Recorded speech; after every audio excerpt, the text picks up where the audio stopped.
We can't really deal with the subject of women in ministry without bringing out that word, submit, and looking at it and understanding scripturally about this idea of submission. In Ephesians chapter 5, Paul teaches in verse 21, husbands and wives to submit to one another out of reverence for Christ.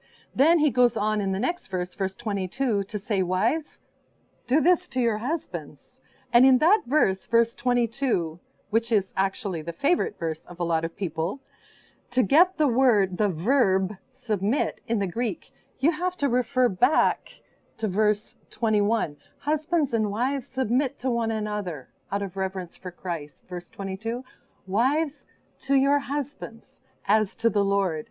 So we want to first of all realize that there's a mutual submission, which is the basis, the foundation of a marriage.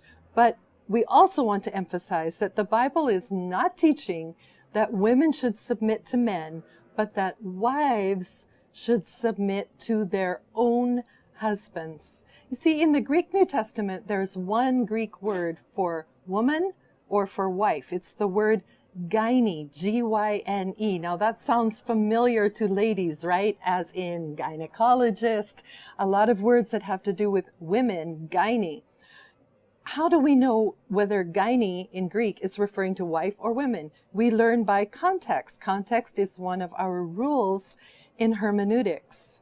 And the context here, we are definitely talking about wives. Submit to your own husbands in the Lord. Now, if you think of the submissive wife, I want you to think of the Proverbs 31 woman.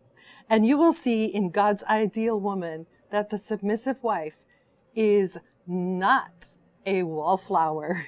She's anything but a wallflower. She's busy, she's productive, she is involved in her home and in her community, and she has the full respect and admiration of her husband. And that brings me back to Ephesians chapter 5, because in verse 33, there's another really important word there.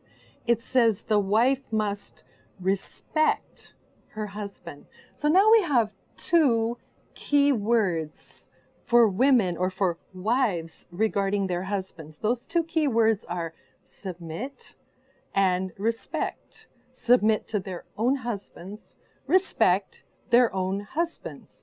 And these two words, submit and respect, are going to help us understand what some people see as the difficult passages coming up in Corinthians and Timothy and Peter later on. So we will deal with those in upcoming video sessions, but we need to understand this background. Two words for wives toward their husbands: submit and respect.